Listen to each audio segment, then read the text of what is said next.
Hi, welcome to Left Foot Media. My name is Brendan Malone. For those who've been watching my channel for a while now, you'll know that one of the things that I do when I'm not making these YouTube videos is that I run media training seminars for individuals and organisations. I've been doing this for about 12 or 13 years now, and it involves presenting to people on topics like understanding the media, how to write a good and effective press release, how to prepare good solid talking points, and most importantly of all, what are the skills that you need to engage in a good on-camera or on-media interview. Now, because of that, I'm obviously someone who has more than a passing interest in media affairs and what's going on in the media. If I'm going to be effective at helping people and training people to engage well with the mainstream media, you've got to understand the beast with which they're engaging. But even if you're someone who is not like me, someone who isn't that invested in media matters, and you've just got a basic passing knowledge of current affairs, you will know that the mainstream media is currently experiencing a crisis of credibility. Now, one of the standard lines from those who are within the media is to try and suggest that this crisis of credibility, effectively what they do is they pretend it's not real, and they try and pin it on Donald Trump. You'll hear some who suggest that this really isn't a problem, that the whole concept of fake news was something that Donald Trump made up when he started running for presidency, and a whole lot of people believe that there's a credibility crisis or a problem with the mainstream media, but it's not really real. I guess like the emperor's new clothes, just look away and pretend the emperor's not naked.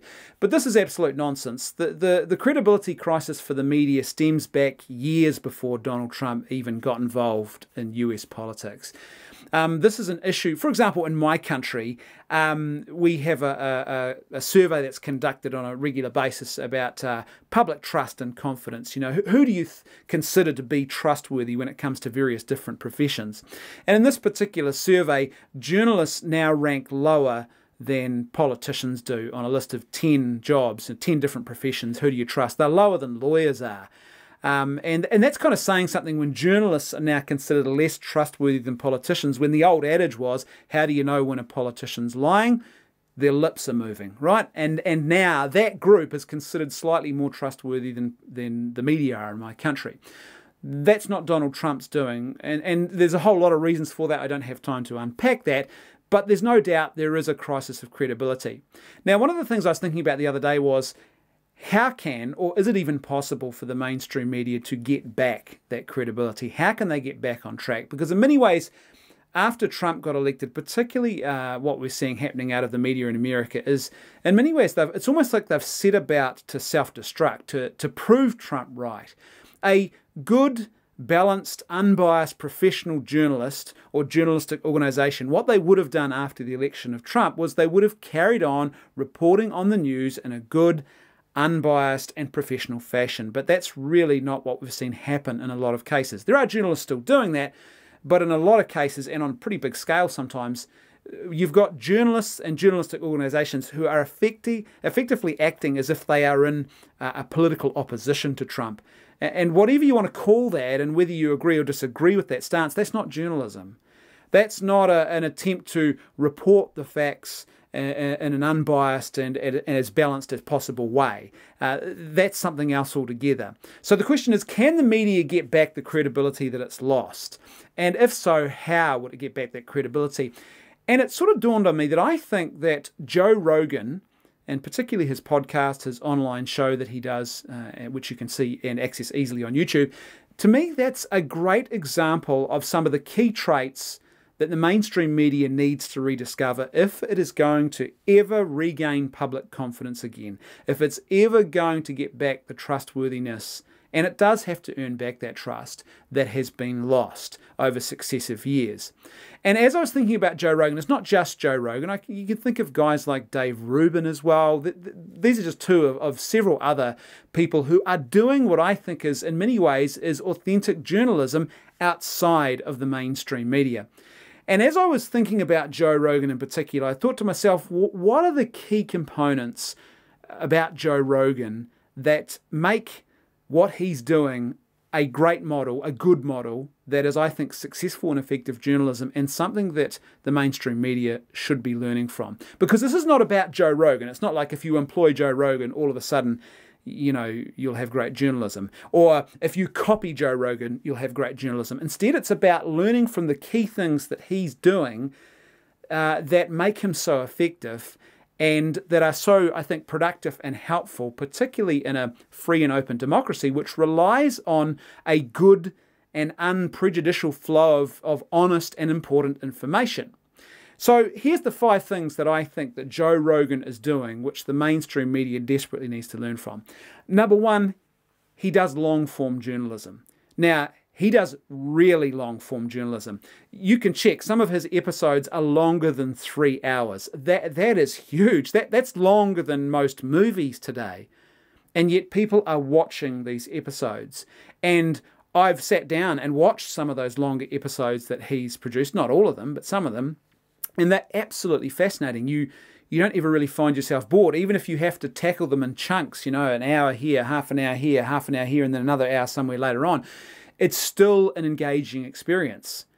And I think this is something that the mainstream media really needs to start learning from. What they've done instead is they've tended to adopt a model of journalism that is short form, that is soundbite driven, that really isn't long enough to transmit meaningful or important information, certainly not in a clear and coherent way. Really, it's just about a quick snippet, and the focus is not really on information. The focus is on drama. 2 parties or more who are at war with each other, and we want you to tune in for the salacious details or for the gossip or for the fight.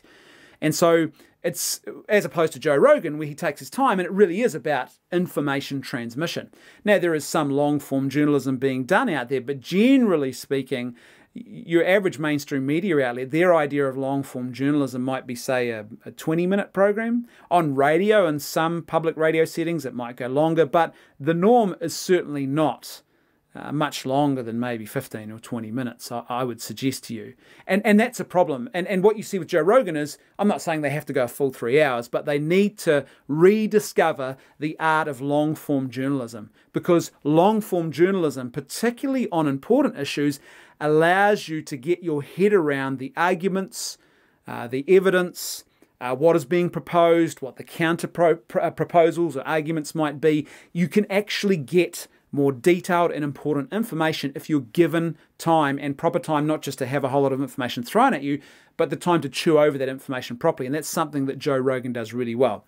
Number 2, he doesn't have a line of guests who are what you might call the usual suspects. He has a varied range of guests that appear on his show. Mel Gibson appeared on his show recently. Previously, he's had, sort of popular YouTube celebrities. He's had academics and professors. He has this fascinating array of people, and they don't fit one particular mold. They don't fit into an ideological mold. It's not just the usual suspect list of celebrities and political figures. And one thing that you don't really get with Joe Rogan is there's not what you would call the media talking to the media. And we see a lot of this in the mainstream media, where you get media people who sit around on a panel and they give expert advice on, say, politics or a big issue that might be an issue of the day. But you stop and you look at it and you often say, well, what is that person's qualification to actually be speaking on that issue?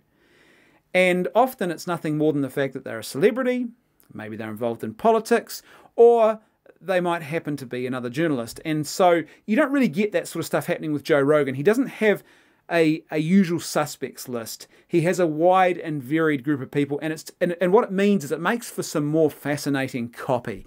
What you actually get from Joe Rogan is you're engaging with people and ideas that you might not normally engage with. And that's something that I think the mainstream media really needs to learn from. Now, to be fair, on radio, there does seem to be, particularly public access radio, there's more of a depth and a breadth of ideas being exposed to people.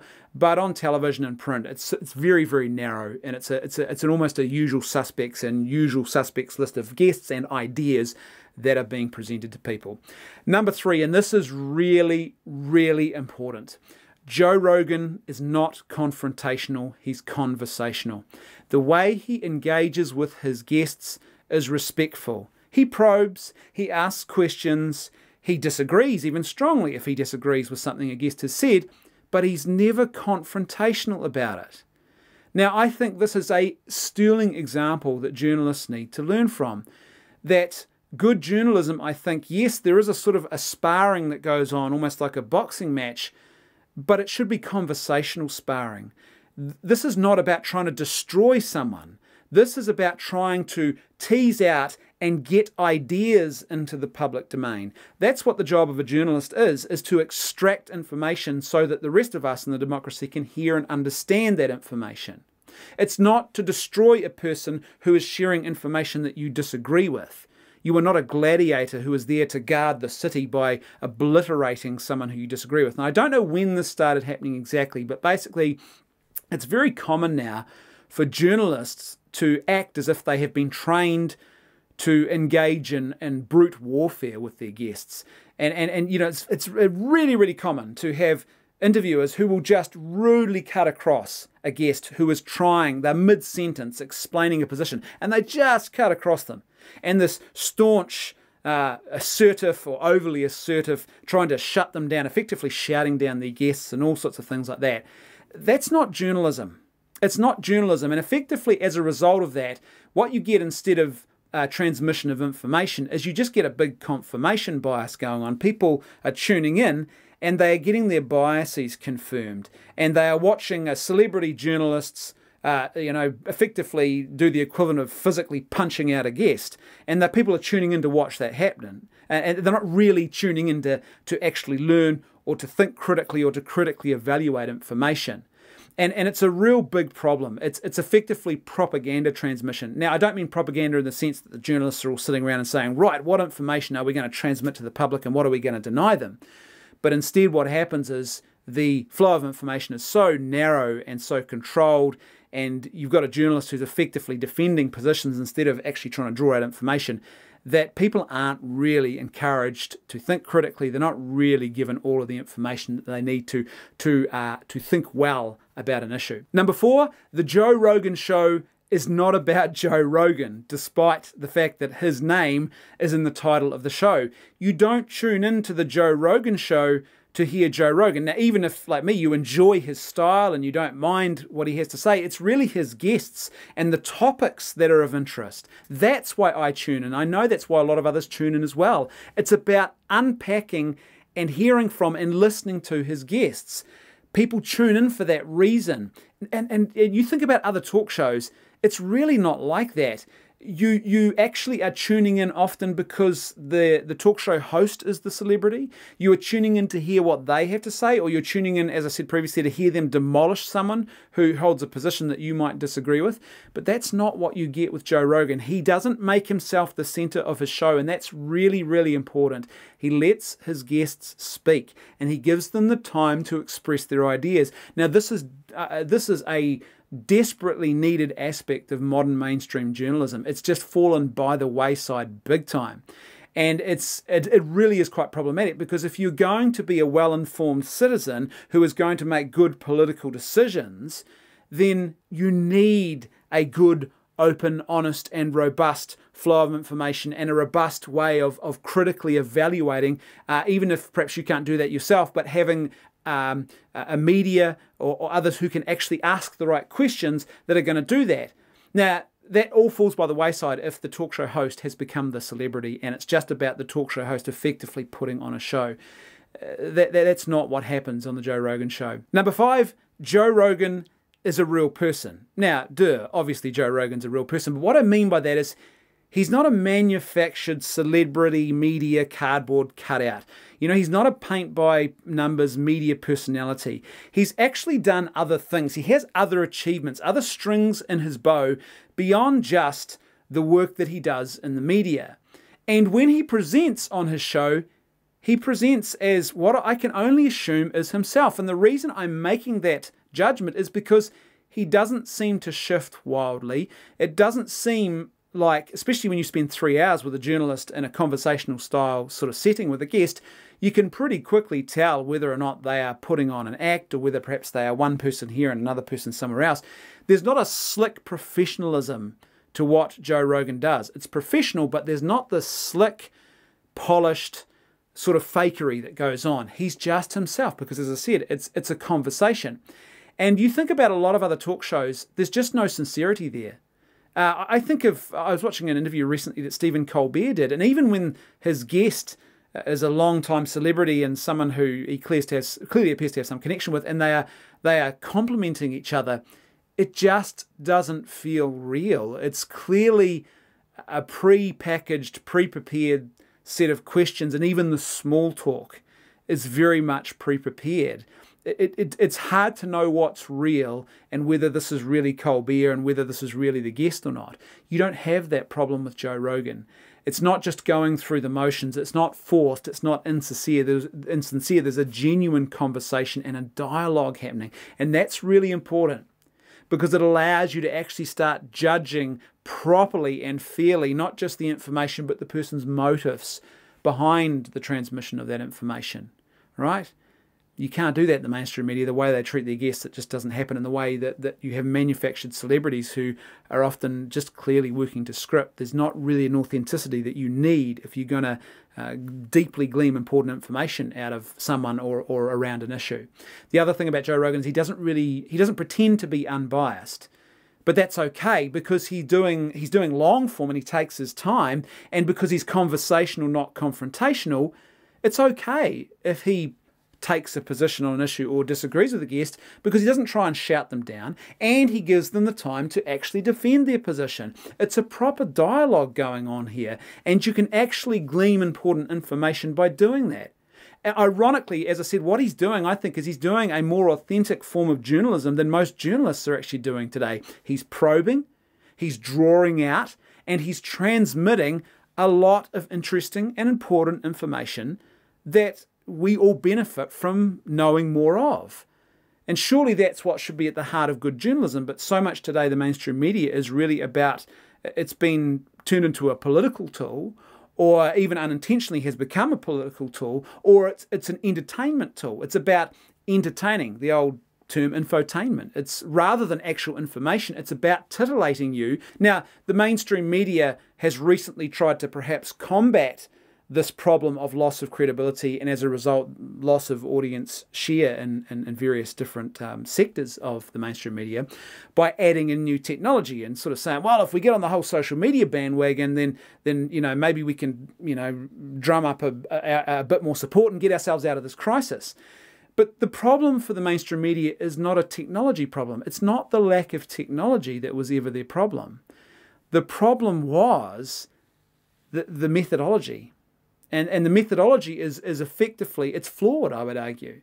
This trying to compress issues into very small timeframes, being confrontational instead of conversational with your guests, and actually not allowing as balanced as possible and as unbiased as possible a presentation of the information. Instead, you go on the attack and you try and effectively defend a position and try and shut down guests. They're doing that with every single guest that they don't agree with, regardless of what the issue is or what the position is. And that makes us, as a group of citizens in a democracy, the poorer. We are information poor as a result of the mainstream media.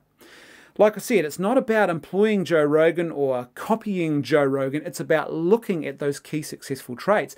And unless the mainstream media starts doing that, it will not ever regain its credibility. And that's a real problem. I hope they figure it out soon. And I am kind of quietly hopeful that over the next 10 to 15 years, as a new crop of journalists come through, who are not embedded perhaps in some of those biases and who perhaps have been a bit more exposed to the likes of Joe Rogan through new media technology and other things, that they will bring in those sensibilities into the mainstream media, if it manages to last that long in the meantime and doesn't just implode on itself in a bit of a mess, whether that's financially or ideologically. As per usual, I'd love to know what your thoughts are though, so please let me know in the comment section below. Do you agree? Do you disagree with anything I've said? And a huge thank you to everyone who has become a supporter of mine on Patreon over the last couple of weeks. I've got a small but slowly growing group of people who are supporting this channel through their donations via Patreon. A huge thank you to everyone. That's I'm really grateful for that, and it will allow me, as those donations grow, to actually do more of this sort of content. So if you appreciate the content I'm producing and you want to see more of it, then please get on Patreon and provide your support. There is a link in the description below, and there is another one on screen now. Thanks for watching. See you next time on Left Foot Media.